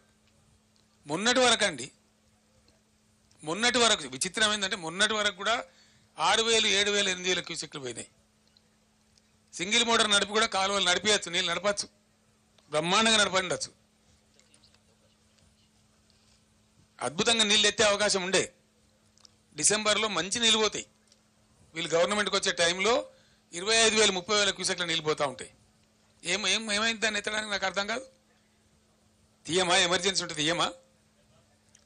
పైన ఉన్నటువంటి బ్యారేజ్లలో నీళ్ళు ఏదో తమాషా కోసం వదిలిపెట్టి సిపిఐ వాటర్ పోతే దాని ఏదో ఫోటోలు తీసి వీడియోలు తీసి అదే మొత్తం కథమే అయిపోయిందని ఓ లంగా ప్రచారం చేసి ఏమున్నదని తోకుంటుందా? నిన్న కూలిపోయిందో బ్రిడ్జి అన్నాం కడతా ఉంటే ఉత్తరప్రదేశ్లో బీహార్లో జరుగుతుంది. నిర్మాణం చేస్తే దానికి జరుగుతుంది. నాగార్జున సాగర్ కుంగిపోయింది కుడివైపు బ్యారేజ్, మళ్ళీ పునరుద్ధరించలేదా? చేయలేదా? కడెం ప్రాజెక్టు కొట్టుకపోలేదా? ఓవర్ డ్యామ్ అమెరికాలో 4 సార్లు కొట్టుకపోయింది. ఇడిచిపెట్టిండ్రా వాళ్ళు? పోతే అప్పుడప్పుడు పోతాయి. కొంతమంది ఇంజనీర్ల తప్పు వల్లనో అనుకోకుండా ఏర్పడిన ఫలితాల వల్లనో గోదావరిలో ఎక్కువ వచ్చింది, దానివల్ల జియాలజీలో ఏదైనా కింది మీద అయితేనో లేదా పిల్లల కింద ఇసుక కొట్టుకపోతుందో జరుగుతుంది. అదే ప్రళయం బద్దలైనట్టు దానికి పెద్ద గందరగోళం పెట్టి అదే ఇక ప్రపంచం అన్నట్టు ఒక చిల్లర రాజకీయ కథ చేసి నీళ్ళు ఇయ్యాల నీళ్ళని వదిలిపెట్టండి మీరు. ఇంకా విచిత్రం ఏందండి, సమ్మక్క బ్యారేజ్కి ఏమైంది? దేవాలయం నీళ్ళు ఎందుకు పంపు చేస్తలేరు? ఎందుకు ఇలా స్టేషన్ కాన్పూర్లో, జనగామలో, ఆలేరులో ఎందుకంటే పెడుతున్నారు పొలాలు? ఏం రోగం వచ్చింది మీకు? పవర్ సేవ్ చేస్తారట. ఎవరి కోసం సేవ్ చేస్తారంటే రైతులు వృద్ధి చేయడానిక. అసెంబ్లీలో నేను మాట్లాడుకుంటూ చెప్పిన, ఇప్పుడు పిచ్చోడు కూడా మాట్లాడితే ఇంత కరెంటు అంత కరెంటు అని మాట్లాడితే నేను చెప్పిన, ఏం చెప్పిన నేనంటే 20,000 కోట్లు కాదు 30,000 కోట్లైనా ఖర్చు పెడతాం మా రైతుల గురించి. పెట్టేది మా రైతుల గురించి కదా, మా పంటల గురించి కదా. బరువుగా పంటలు పండితే 4-5 నెలలు తీరిపోతాయి. ఇవన్నీ రాష్ట్ర ఆర్థిక స్థితి బాగుపడుతుంది, రైతుల యొక్క ఆర్థిక స్థితి బాగుపడుతుంది. పెట్టే పెట్టుబడులు ఎవరి కోసం పెడతామండి? రాష్ట్రంలో ప్రజల అభివృద్ధి కోసం పెడతాం. ఓన్లీ పారిశ్రామికవేత్తలే కాదు కదా, గ్రామసీమలలో రైతులు మంచిగా అయితే కూడా బాగానేట కదా, స్టేట్ ఎకానమీ బలపడుతుంది కదా. అట్లనే కదా మేము జిఎస్డిపి పెంచింది. 4.5 లక్షల కోట్లున్న జిఎస్డిపిని 14.5 లక్షల కోట్లకు తీసుకొని పోయినాం. మోడీ ప్రభుత్వ సహాయ నిరాకరణ ఉంటే కూడా బ్రహ్మాండంగా పెంచినాం మేము. ఇవన్నీ జూటా మాటలా? మేము చెప్తున్నామా? ఒకవైపు పారిశ్రామికను పెంచినాం, ఐటీని పెంచినాం. మేం చెప్తానే మీ డంబాచారం. ILO ఇంటర్నేషనల్ లేబర్ ఆర్గనైజేషన్ జెనీవాలో ఉంటుంది. వాళ్ళు మొన్న విడుదల చేశారు. 3 సంవత్సరాలు 2019 నుంచి 2021 వరకు తెలంగాణ రాష్ట్రం భారతదేశంలో బ్రహ్మాండమైన ప్రగతి సాధించింది. 17 లక్షల మందికి పరిశ్రమలలో ఉద్యోగాలు కల్పించిందని చెప్పి ILO ప్రకటించింది. మన పేపర్లలో వచ్చింది. ఇంటర్నేషనల్ లేబర్ ఆర్గనైజేషన్ వాళ్ళు పైరవీలు చేస్తే ప్రకటించరు, దండం పెడితే ప్రకటించరు. నిజంగా జరిగితేనే ప్రకటిస్తారు. అటు పారిశ్రామికంగా అభివృద్ధి చేసినాం, ఐటీలో అభివృద్ధి చేసినాం, జిఎస్డిపి పెంచినాం, పర్ క్యాపిటా పెంచినాం, బడ్జెట్ పెంచినాం. అట్లనే రాష్ట్ర రైతాంగాన్ని కంటికి రెప్పలా కాపాడుకున్నాం. నేను బరువైన గుండెతో మాట్లాడుతున్నాను. ఎందుకంటున్నా అంటే 1 ఎకరం ఎండని తెలంగాణలో మీరు ఇలా 15-16 లక్షల ఎకరాలు ఎండబెట్టినారు మీ అసమర్థత వల్ల. నష్టమే. ఎండిపోవడం అనేది ఎట్లయినా ఎండిపోవడమే. పంట పెట్టగానే పోతే కరువు వస్తే అదొక దరిద్రం. కానీ అలా సగం మీరు నీళ్ళు ఇస్తారని నమ్మి పెట్టుబడులు పెట్టినారు. పాపం వాళ్ళు ఎరువులకు పెట్టినరు, ట్రాక్టర్ దున్నకాలకు పెట్టినరు, కూలీలకు పెట్టినరు, విత్తనాలకు పెట్టినరు, పురుగుల మందులకు పెట్టినరు. ఆ పెట్టిన పెట్టుబడి అంతా గట్టున పోయిందని చెప్పి లాస్ట్ విలేజ్ అయిందండి అది. ఎల్కారం అనే విలేజ్లో ఒక మహిళ నా మీద పడి ఏడిచింది. ముసలామ పాపం. నీళ్ళు ఇస్తామన్నారు సార్, పెట్టుకున్నాము, 2-3 తళ్ళకి ఇచ్చిండ్రు, నాట్లు వేసుకోమన్నారు, మేము నమ్మి పెట్టుకున్నాం గవర్నమెంట్ కదా అని మధ్యలో బంద్ చేసి మా పంటలు పోయినాయని చెప్పి ఆ చేయి పెట్టి చూపెడతా ఉంది. ఇటంతా 1500 ఎకరాలు ఎండిపోయిస్తారని చూపెడతా ఉంది. నేను బస్సు ఎక్కినాక అడిగితే బస్సులకి వెళ్ళి హైట్ ఉంటాం కాబట్టి దూరం కనబడుతుంది, నాకు కూడా కనబడతా ఉంది కళ్ళకు. ఎందుకు ఎండ కొట్టాలి నాకు అర్థం కాదు. మొన్న ఇంకా తమాష ఏంటంటే ఇలా తెలివి తక్కువతనాన్ని కప్పిపుచ్చుకునే పరిస్థితి. మొన్నటిదాకా నీళ్ళు సార్ పేపర్లో మీరు ఉత్తరం రాగానే మొన్న తెలంగాణ దొంగలు ఇడిచినట్టు తెలంగాణ ఇడిచిన కాలువ అని చెప్తుండ్రు. మొన్న ఇడిచిడు ఎందుకు నాకు అర్థం కాదు. 15 రోజుల కింద ఇడిచి అయిపోవు కదా, చాలా పంటలు బతుకుతున్నాయి కదా, లాస్ట్ 2 తల్లులే కూడా ఎండిపోయిన పంటలున్నాయి కదా. ఇదేం వ్యవహారం నాకు అర్థం కాదు. నిజంగా హృదయంతో మనసుతోని ఒకనాడు ఉద్యమం చేసేటప్పుడు ఇదే సూర్యాపేట తుంగతుర్తి ఏరియాలలో కాలువలలో తిరుక్కుంటూ నేనే చెప్పిన ఇది సమైక్య రాష్ట్రం ఉంటే మన మునిమన్మలు కూడా ఈ కాలువలలో నీళ్ళు రావని, తెలంగాణ వస్తేనే వస్తాయని చెప్పిన నేనే. వచ్చిన తర్వాత మేము ఎంత శ్రద్ధ పడ్డామో, ఎంత కష్టపడ్డామో, ఏ విధంగా కాళేశ్వరం కట్టి ఇంటర్వ్యూన్ చేసి ఎస్ఆర్ఎస్పీని పైకే సరిపెట్టి ఎట్లా నీళ్ళు తెచ్చినామో అందరు మీరు చూసి మీరు సూర్యాపేట వాసులు మీ కళ్ళారా చూసిండ్రు. ఎంత అద్భుతంగా నీళ్లు వచ్చినాయో, పంటలు ఎట్లా పండినాయో. చాలా చోట్ల మాకు జాలుగారుతున్నాయి సార్ పొలాలని మాట్లాడిన మాటలు కూడా మీరు కళ్ళతో చూసినారు. ఆ జాలుగారిన పొలాల జాలు మాయం చేసిన దొంగ ఎవడు, ఎలా అసమర్థుడు ఎవడు, దీనికి జవాబు చెప్పేవాడు ఎవడు? ఇవేం లేదు. అన్ని చిల్లర మాటలు, రాజకీయ మాటలు, పనికి మాలిన మాటలు. పాడిందే వాడరా పాస్వాన్ల దాసరైన పొద్దాక ఒకటే గోల. ఇదే కదా, ఇది తప్ప ఇంకేమైనా ఉందా ఇప్పుడు? అదే నేను చెప్తున్నా కదా. నేను ఎందుకంటున్నా అంటే ఇది వచ్చిన కరువు కానే కాదు, అసమర్థ కాంగ్రెస్ ప్రభుత్వం తెచ్చిన కరువు. ఇలా ఈ పంటలు ఎండడానికి కారణం మీరు, కరెంటు లో వోల్టేజ్ సప్లై చేయడానికి కారణం మీరు. మీకన్నా జస్ట్ బిఫోర్ 8-8.5 ఏళ్ళు మేము ఇచ్చినాం పవర్, అద్భుతంగా ఇచ్చినాం. మీరు ఇయ్యలేకపోతున్నారంటే మీరు అసమర్థులే కదా, మీరు శాతగాని వాళ్ళే కదా. సింపుల్ కదా, దాంట్లో ఏమి పెద్ద సంస్కృతం ఉందా? అర్థం చేసుకోవడానికి ఏమైనా పెద్ద రాకెట్ సైన్స్ ఉందా? 8 ఏళ్ళు వచ్చిన కరెంటు ఏకదం ఎందుకు మాయమైందండి? ఎట్లా మాయమవుతుంది? నేను మాట్లాడే మాటలు కూడా ప్రజలు వింటున్నారు. ఎవరు సమర్థులు ఎవరు అసమర్థులు తెలుస్తారు కదా. దీనిలో దాచిపెట్టడానికి ఏముంది? ఇలా మాయ మచ్చింద్ర చేయడానికి ఏముంది?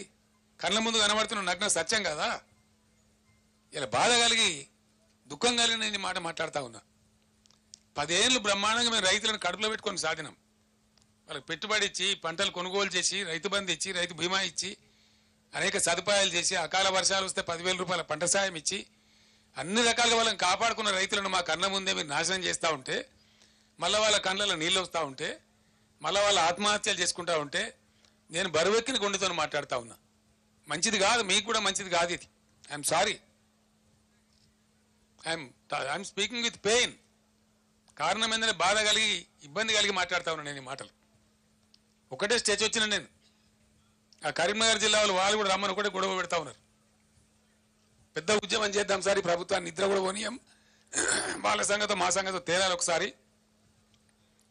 వీళ్ళు అడుగుపెట్టుడే ఈ అడుగు నాశనం చేస్తున్నారంటే మమ్మల్ని ఏముస్తారు? ఇంకా రేపు ఏముంటుందని చెప్పి భయాందోళనతో ఉన్నది రైతాంగం. ఇవ్వాలి వాళ్ళకు ఒక భరోసా ఇవ్వాలని, వాళ్ళ పక్షాన నిల్చోవాలని మేము తీవ్రంగా నిర్ణయం తీసుకున్నాం. 100% అది ఏదో పేజ్ తీసిండి ఏందండి, అవి ఇవి చేయరు కదా. మీరందరు విన్నారు కదనండి, మీరందరు విన్నారు, మీరందరు ప్రత్యక్ష సాక్షులు. ఇవాళ ముఖ్యమంత్రి గారు ఏం చెప్పిండండి? కేసీఆర్ కొత్త వరకు మాఫీ చేసిండు, 1,00,000 రూపాయలు రుణం మీకు మాఫీ అయింది కాబట్టి ఉరుకున్నారు మీరు బ్యాంకులకు, పరిగెత్తుండ్రి. మీరు లగెత్తిపోయి మళ్ళీ 2 లక్షలు తెచ్చుకోండి. డిసెంబర్ 9 నాడు మొత్తం మాఫీ. డిసెంబర్ 9 ఎన్ని రోజులు అయిందండి? 4వ మాసం నడుస్తూ ఉంది ప్రభుత్వం వచ్చి. ఈ డ్రామాలు కాదు కదా. When December 9 has gone, Mr. Chief Minister, where are you sleeping? I am asking you. ఎప్పుడు పోయింది డిసెంబర్ 9? మీ ఇష్టం వచ్చిన సొల్లు పురాణం వాగ్దానాలు చేసి ప్రజలను గోల్మాలు దింపి జస్ట్ 1.8% ఓట్లతో మీరు గట్టెక్కి మీరు ప్రభుత్వానికి వచ్చినారు. మిమ్మల్ని ఎట్లా వదిలిపెడతాం అనుకుంటారు? మేము తరుముతాం, ఇప్పుడు తరిమి కొడతాం, నిద్ర కూడా పోనీయం. ఇలా ఏమవుతున్నది? బ్యాంక్ కూడా వచ్చి డైరెక్ట్గా చెప్తున్నాడు. అమాయక రైతులు వాళ్ళు తెలియక వాళ్ళు మాట్లాడుతున్నారు. సార్ రేవంత్ రెడ్డి చెప్పింది కదండి డిసెంబర్ 9 మాఫీ చేస్తామంటే, రేవంత్ రెడ్డి బీవంత్ రెడ్డి జాంతానని నువ్వు కట్టాలి బిడ్డ, దాన్ని మాకు సంబంధం లేదు, ఈమన్ ప్రభుత్వాన్ని ఈమన్ డబ్బులు ఈమన్ చెప్పినారు. మాకు ఈమన్ అండి, మేము వసూలుకు రాము అని నోటీసులు ఇచ్చి వాళ్ళని సతాయిస్తూ ఉన్నారు. ఇప్పుడు ఏమైంది? మీరు రైతు బంద్ వేయలేదు, ప్రైవేట్ అప్పులు తెచ్చుకున్నారు, ప్రైవేట్ వడ్డీలకు పోయినారు, అట్ట కొంత నాశనమైనారు. ఇలా బ్యాంక్ కూడా మళ్ళీ ఇచ్చే పరిస్థితి లేదు. పంట వేసుకుందామంటే ఇప్పుడు ఏం కావాలి వాళ్ళ గతి? ఏమైతుంది రైతుల గతి? మీకు ఆలోచన ఉన్నదా? కనీసం ప్రభుత్వంలో థింకింగ్ అనే చేస్తున్నారా? మీకు ఆ బరువైన హృదయం అని ఉన్నదా? అంత విశాలంగా ఆలోచిస్తున్నారా? అంటే రైతుల పక్షాన్ని వాడు మాట్లాడేటోడు ఉండడు, అడిగేటోడు ఉండడని మీరు అనుకుంటున్నారా? అట్లా కాదు. బీఆర్ఎస్, నేను రైతులను ఒక్కటే చేతులెత్తి దండం పెట్టి చెప్తా ఉన్నా, దయచేసి మీకు దండం పెడతాను, ఆత్మహత్యలు చేసుకోకండి, ఎట్టి పరిస్థితుల్లో చేసుకోకండి. మీ కేసీఆర్, మీ బీఆర్ఎస్ మీ పరంగా రణరంగమైన సృష్టిస్తుంది, యుద్ధం చేస్తుంది. ప్రధాన ప్రతిపక్షంగా మాకు బాధ్యత మీరు ఇచ్చినారు, మేము నిద్రపోము ఊరుకోము, 2-3 నెలలు టైం ఇవ్వాలి, ఎందుకంటే మాకు పుండాకోరు వ్యవహారం అవుతుంది. ఓర్వలేని తనం లెక్క వాడేస్తే గెలవంగానే వీళ్ళు మొదలుపెట్టిన దుకాణం ఓర్వలేకపోతున్నారు అని అంటారు. కాబట్టి నేను 4వ నెల దాకా నా 4 కూడా తెరవలే. 1-2 మీటింగ్లు పెట్టినాం కేఆర్ఎంకి ఇచ్చినప్పుడు, అంత తప్ప నేను మాట్లాడలే, ఎక్కడ కూడా మాట్లాడలే. మీ ఇష్టం వచ్చినట్టు దురుసుగా నోటుగా చరిత్రలో ఏ ముఖ్యమంత్రి మాట్లాడినంత మొరటుగా ఈనాతీనంగా మాట్లాడినా నిందించినా నేను 4వ నెల దాకా ఓపుకోవడం తప్ప నా నోరు తెరవలే. ఇలా లక్షల ఎకరాల పంట ఎండిపోతా ఉంటే చూస్తూ ఊరుకోలేం. కాబట్టి నేనే స్వయంగా చూద్దామని వచ్చిన. ఎమ్మెల్యేలు ఇతర నాయకులు తిరిగి చెప్తా ఉంటే ఒక అదే కాదు అన్ని పోయినాయి. మీరు ఎన్ని వాగ్దానాలు ఎగబెడతాం అనుకుంటున్నారా? మీరు వాగ్దానాలు ఎగబెట్టి అందరం ఊరేగదాం అనుకుంటున్నారా? పండనీయం బిడ్డ జాగ్రత్త, మిమ్మల్ని చేస్తాం, పరిగెత్తిస్తాం ఎక్కడికక్కడ. ఇది ప్రజాస్వామ్యం.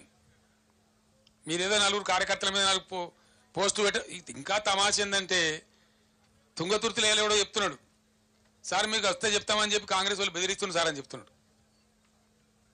రైతులన్నాడు కేసీఆర్ పర్యటనలో వచ్చి వాడు చెప్పొద్దట, షికాయత్ చేద్దట, వాళ్ళకి కలిగిన బాధ కూడా చెప్పుకోవద్దట, సోషల్ మీడియాలో పోస్టులు పెట్టొద్దట, పోలీసులు పోయి బెదిరిస్తున్నారు. నేను పోలీసు సోదరులు కూడా విజ్ఞప్తి చేస్తా ఉన్నా, ఇవి ప్రజాస్వామ్యం, ప్రజలు ఉంటారుగా, ప్రజల బాధలు ఉంటాయి. డెమోక్రసీలో మీరు అతిగా పోవద్దండి అనవసరంగా. ఎవరు పర్మనెంట్ కాదు, మేము కూడా 10 years ఉన్నాం. 10 yearsలో మేము పనిచేసిన కాంగ్రెస్ నశానికి కూడా ఉండకపోతుండే, ఒక్కడు మిగలకపోతుండే. మేము ఈ దుర్సుప్రవర్తన చేయలే. మేము అహోరాత్రులు రాత్రింబవళ్ళు రాష్ట్రము, రాష్ట్ర ప్రజలు, నీళ్లు, మంచినీళ్లు, కరెంటు, మెడికల్ కాలేజీలు, జూనియర్ కాలేజీలు, రెసిడెన్షియల్ స్కూళ్ళు, వాటి మీద మా మీదుగా కరగబెట్టినాం. మేము అవన్నీ నిలబెట్టినాం, చూపెట్టినాం. ప్రజల కళ్ళ ముందు ఉన్నాయి ఇప్పుడు అవన్నీ. మేము గాలి మాటలు చెప్తలేం. 10 ఏళ్ళు మా హృదయాన్ని, మా మెదడును, మా సమయాన్ని ఖర్చు పెట్టి మేము ఆ పని చేసినాం. రాత్రింబవళ్ళు కష్టపడ్డాం. నీళ్లు తెచ్చినాం, కరెంటు తెచ్చినాం, మంచినీళ్లు తెచ్చినాం, రెసిడెన్షియల్ పాఠశాలలు తెచ్చినాం, సంక్షేమ కార్యక్రమాలు చేసినాం. ఉన్నోని లేనోని అందరినీ కడుపులో పెట్టి కంటికి రెప్పలాగా చూసుకున్నాం. అదే ప్రజలకి ఇలా మీరు మోసం చేస్తామంటే ఊరుకోం. మీరేం చెప్పిండ్రు? 2 లక్షల రుణమాఫీ ఏమైంది? ఎందుకు మీరు స్పందిస్తలేరు? ఎప్పటికి చేస్తారు? ఎందుకు చెప్తలేరు? బ్యాంకులు మించి ఎందుకు మాట్లాడతలేరు? బ్యాంకు నోటీసులు ఇస్తే మంత్రులు, ఎమ్మెల్యేలు, ముఖ్యమంత్రి ఎందుకు మౌనం పాటిస్తున్నారు? దానికి సమాధానం కావాలి. మేము రైతాంగం పక్షాన, ప్రజల పక్షాన అడుగుతా ఉన్నాం. మళ్ళా పంటలు వేసుకోవాలి, ఇప్పుడు ఎండినా మళ్ళీ వేసుకోవాలి. రైతులు ప్రిపేర్ కావాలి, తెచ్చిన బాకీలు కట్టాలి, కాలిపోయిన మోటార్ల పైసలు బాకీలు తెచ్చిన అవి కట్టాలి, బోర్లు తవ్వితే లక్షలు ఖర్చు అయినాయి రైతులకు, అవి కట్టుకోవాలి. ఇది బ్యాంకు అని బాధలు. అటు మోటార్లు కాలుడు, ఇటు బ్యాంకులు బాధలు పెట్టుడు, ఇటు వడ్డీ వ్యాపారులు బాధలు పెట్టుడు, ఇవన్నీ ఒక పక్క. ధాన్యం కొనుగోలు మేము 7,600 పైచీలు కేంద్రాలు పెట్టినాం. ఎన్ని కేంద్రాలు పెడతారో ఇప్పటికి చెప్తలేరు. రేపటి నుంచే కొనుగోలు అన్నారు. ఫస్ట్ ఏప్రిల్ నుంచి ఏప్రిల్ ఫుల్ చేద్దాం అనుకుంటున్నారా? ప్రజలను ఏం చేద్దాం అనుకుంటున్నారు? ఎన్ని పాత కేంద్రానికి ఒక కేంద్రం తక్కువ పెట్టినా ఊరుకోము.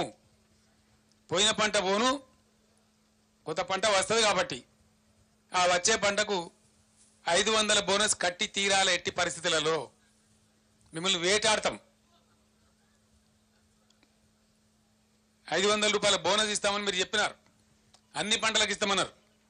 లిస్టు ప్రకటించినారు, మేనిఫెస్టో ఉంది. ఖచ్చితంగా ప్రతి పంటకు మీరు బోనస్ ఇవ్వాల్సిందే. వరి వస్తున్నది కాబట్టి వెంటనే 500 రూపాయల బోనస్ ఇవ్వాలి. దానికోసం అందరూ అన్ని జిల్లాల బీఆర్ఎస్ నాయకులకు నేను మనవి చేస్తా ఉన్నా. 2వ తేదీ నాడు, ఏప్రిల్ 2 నాడు జిల్లా కలెక్టర్లకు రైతుల పక్షాన మెమోరాండంలు సమర్పించండి. 500 బోనస్ ప్రభుత్వం ఇవ్వాలని చెప్పి మీరు ఇవాళ జిల్లాల వాళ్ళు జిల్లా కలెక్టర్లకు మెమోరాండంలు ఇవ్వండి. అదే టైంలో ఏప్రిల్ 2వ తేదీ శాసనసభ్యులు, శాసన మండలి సభ్యులు ప్రభుత్వానికి హైదరాబాద్లో మేము కూడా అక్కడ విజ్ఞాపన ఇస్తాం.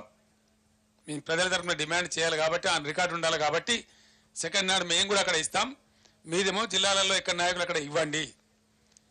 బోనస్ ఇస్తారా ఇవ్వరా వీళ్ళ తెలుస్తుంది కాబట్టి 6వ తేదీ, ఏప్రిల్ 6వ తేదీ నాడు అన్ని నియోజకవర్గ కేంద్రాలలో 500 రూపాయల బోనస్ ఇవ్వాలని చెప్పి ఖచ్చితంగా దీక్షలు చేయండి. ఒక 1 డే దీక్ష, నిరాహార దీక్షలు అవసరం లేదు. ఈ తోలుమందం ప్రభుత్వానికి కడుపుండా తినే కూర్చొని దీక్ష చేయండి చాలు. వీళ్ళ కోసం మనం ఉపాసం ఉండే అవసరం లేదు. మంచిగా టిఫిన్ తిని లంచ్ తిని కూర్చొని దీక్ష చేయండి, నినాదాలు ఇవ్వండి. ఆ ప్రకారం బోనస్ ఇవ్వమని చెప్పి నిరసన దీక్షలు కూడా చేస్తాం. ఆ తర్వాత కల్లాల దగ్గర కూడా మేము ఎండగడతాం. కొనుగోలు కేంద్రాల దగ్గర మేము నిలదీస్తాం. డెఫినెట్గా బోనస్ ఇచ్చేదాకా మిమ్మల్ని వదిలిపెట్టే ప్రశ్న లేదు. దయచేసి రైతాంగానికి నేను మళ్ళొకసారి అప్పీల్ చేస్తా ఉన్నా, ఆత్మహత్యలు చేసుకోకండి. ఏం మునిగిపోదు. వీళ్ళు ఇప్పుడున్న అసమర్థులేం శాశ్వతం కాదు. మీ పక్షాన మేమున్నాం, పోరాడతాం, బ్రహ్మాండంగా పోరాడతాం. కాబట్టి దయచేసి మీరు ఆత్మహత్యలు చేసుకోవద్దు. ఎట్టి పరిస్థితులలో ఏం కానీయం. మేము ప్రతిపక్షంలో ఉన్నా ప్రభుత్వంలో ఉన్నా మీరు ఇచ్చిన తీర్పును శిరసావహించి మీకోసం సేవ చేయడానికే ఉన్నాం. బీఆర్ఎస్ పార్టీ బ్రహ్మాండంగా పనిచేస్తాం. కాబట్టి ఏం ఇబ్బంది పడాల్సిన అవసరం లేదు. రాజకీయాలు ఎప్పుడు నడుతూనే ఉంటాయి, రాజకీయాలు ఒక పక్క జరుగుతూనే ఉంటాయి, కానీ ఈ పని కూడా ఒక పక్కన చేస్తూనే ఉంటాం. దీన్ని వదిలిపెట్టే ప్రశ్న లేదు. కాబట్టి ఎట్టి పరిస్థితులలో ప్రభుత్వాన్ని నిద్రపోనీయం, మేము నిద్రపోం, మీ పక్షాన ఉంటాం. కాబట్టి దయచేసి రైతు సోదరులకు నా విజ్ఞప్తి, అందరం కలిసి యుద్ధం చేద్దాం. మీరు రెడీగా ఉండండి, సిద్ధంగా ఉండండి. ఎక్కడికక్కడ ప్రజాస్వామ్య పద్ధతిలో మనకు హక్కు ఉంది కాబట్టి ఫైట్ చేద్దాం, యుద్ధం చేద్దాం. వాళ్ళు ఇచ్చిన వాగ్దానాలు అమలు చేసేదాకా, ప్రతి ఒక్క వాగ్దానం అమలు చేసేదాకా వెంటబడి తరిమి చేయించుదాం, లేకపోతే గద్దె దిగుమని చెప్పుదాం చేత కాకపోతే. ఆ విధంగా ముందుకు పోరాడదాం, మన హక్కులు సాధించుకుందాం. కానీ మీరు మాత్రం ఆత్మస్థైర్యం కోల్పోయి ఎటువంటి పరిస్థితులలో దయచేసి ఆత్మహత్యలు చేసుకోవద్దు, నిరాశకు గురి కావద్దు. ధైర్యంగా ఉండండి. మీ పక్షాన బీఆర్ఎస్ ఉంది, కేసీఆర్ ఉన్నాడు, ఎవ్వలేం ఆగం కాలేదు. కాబట్టి ముందుకు పోదాం, పోరాటం చేద్దాం. ఆ రకంగా ముందుకు పోదామని నేను తెలియజేస్తా ఉన్నా. No questions today, no politics today. నేను తేలే 4,000 తెచ్చిన నేను. ఇనవా బాబు, బీ పేషెంట్ మిస్టర్ రాహుల్. నేను శాంక్షన్ చేయించింది 4,000 మెగావాట్ల థర్మల్ స్టేషన్. దాంట్లో వాళ్ళు ఏమన్నారంటే 1,600 మెగావాట్లు ఇమీడియట్ చేసిస్తాం, మీరు మాకు కావాల్సిన సదుపాయాలు ఇవ్వమన్నారు. అప్పుడు నేను ముఖ్యమంత్రిగానే దానికి వాటర్ అలొకేట్ చేసినాం. ఎల్లంపల్లి బ్యారేజ్ నుంచి భూమి అలాట్ చేసినాం. వాళ్ళు అడిగిన పర్మిషన్లను ఇచ్చినాం, మొదలు పెట్టినారు. 2 ఏళ్ళు ఆలస్యమైంది. అయినా 1,600 మెగావాట్స్ వచ్చింది, యాడ్ అయింది. Then what is your question?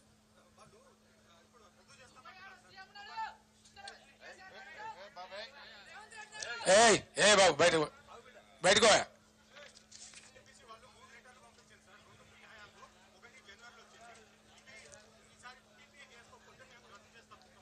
ఎవరు చేసుకోవాలి ఇప్పుడు పీపీఏ? మరి చేయాలి కదా. అదే దానికి నన్ను అడతావా క్వశ్చన్? దానికి నన్ను అడతావా అంటున్నా నేను అనేది. మా హయాంలో కమిషన్ కాలే మిస్టర్ రాహుల్. మాజీ పవర్ మినిస్టర్ నా పక్కనే ఉన్నారు. మాజీ పవర్ మినిస్టర్ నా పక్కనే ఉన్నారు. నేను పూర్తి సమాచారం మాట్లాడుతున్నా. దాన్ని ఏమంటారంటే సిఓడి చేయడం అంటాడు, కమర్షియల్ ఆపరేషన్ స్టార్ట్ చేయడం. మా టైంలో కాలే. మొన్న కదా ప్రధానమంత్రి వచ్చి కంప్లీట్ ఫైనల్ అయిన తర్వాత మొన్న నేషన్కి అంకితం చేసిండు ఆయన. ఇప్పుడు ఎవరు చేయాలి? పీపీఏ చేయాలి కదా. దానికి నన్ను క్వశ్చన్ అడతావా? మీరు అందరూ వినాలా. మేము డిమాండ్ వాళ్ళు ఇచ్చింది మాకు, మేము ఉన్నప్పుడే ఇచ్చిందండి. Government is a continuous process. మీరు సిఓడి చేయండి, స్టార్ట్ చేయండి, మేము చేస్తామని చెప్పినాం. ఇయ్యాల కాదు కదా. మీకు ఇంకోటి తెలుసుకోవాలి. మీరు తెలియక మాట్లాడుతున్నారు. మీరు తెలుసుకోవాల్సింది ఏంటంటే మేము పీపీఏ చేస్తేనే కదా వాళ్ళ జనరేషన్ పని స్టార్ట్ చేసింది, వర్క్ బిగిన్ చేసింది. ఆ రోజు మేము పీపీఏ చేసినాం. That it self is an agreement. కొత్తగా చేయాల్సింది ఏముండదు. సిఓడి చేసిన తర్వాత మామూలుగా రొటీన్ నడిచిపోతుంది అంతే. అది మామూలు formal letter. Exactly.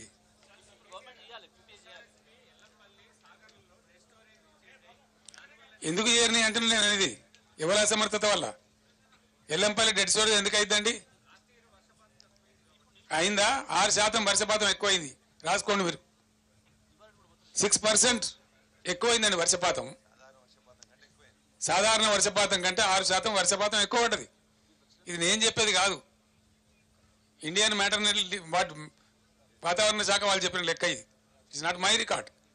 What they are telling ఇది రాంగ్. నాగార్జున సాగర్లో ఇవాళ కూడా నేను చెప్తున్నా కదండి, ఈరోజు చెప్తున్నా కదా, ఎబో ఎండిడిఎల్ వాటర్ ఉంది. హైదరాబాద్కి ఎట్లా షార్టేజ్ వస్తుందండి? ఇక్కడ పంటలనే వాడగొట్టినరు. హైదరాబాద్ కూడా వాటర్ షార్టేజ్ వస్తుందని వాటర్ బిల్లులు పంపి మేము 20,000 లీటర్లు ఫ్రీ ఇచ్చిన దానికి కూడా ఇలా బిల్స్ పంపుతా ఉన్నారు సిగ్గు లేకుండా. ఈ రకమైన దరిద్రం కొట్టు వ్యవహారం చేసి ఇవన్నీ కూడా నేను ఏమంటున్నా అంటే బ్రదర్, వాదోపవాదాలు వేరు. నాది ఒకటే రిక్వెస్ట్, ఎస్ఎల్బిసి కాకుండా చేసిందే మీరు కదనండి, మీరే కదా. దాన్ని అటు కాకుండా ఇటు కాకుండా లంగా మోటార్ దానిలో దొరగొట్టి అది ఇంక 20,000 కూడా కాదు, ఎవడు చేయలేడు. అది ఇంకా గోదు ముందుకు రాదు. ఎవరి పాపం అండి ఎస్ఎల్బిసి? ఇదే కాంగ్రెస్ గవర్నమెంట్ పాపం కాదా? మాకన్నా ముందు 10 ఏళ్ళు ఎవరున్నారండి రాష్ట్రంలో? వాళ్ళే కాదా? దయచేసి నేను రాజకీయాలు మాట్లాడదలుచుకోలేదు బ్రదర్. ఇవాళ నేను కావాలంటే ఇవాళ నైట్ ఆల్రెడీ రేపు మాట్లాడదాం రాజకీయాలు, కానీ ఇవాళ purely farmers issues. Hour concern is farmers. మేము అడిగినాయి ప్రజల తరఫున అడిగినాం, ప్రజల రైతాంగం పక్షాన్ని అడిగినాం. చేస్తారా చేయరా వీళ్ళ సంగతి చూస్తాం. ఎక్కడికక్కడ ప్రజా ఉద్యమాలు లేవదీస్తాం, రాష్ట్రాన్ని రణరంగం చేస్తాం. నేను చెప్తా ఉన్నా, ఊరుకోం. We are not going to sleep. At any cost we will fight on behalf of the farmers, on behalf of the people. Thank you so much.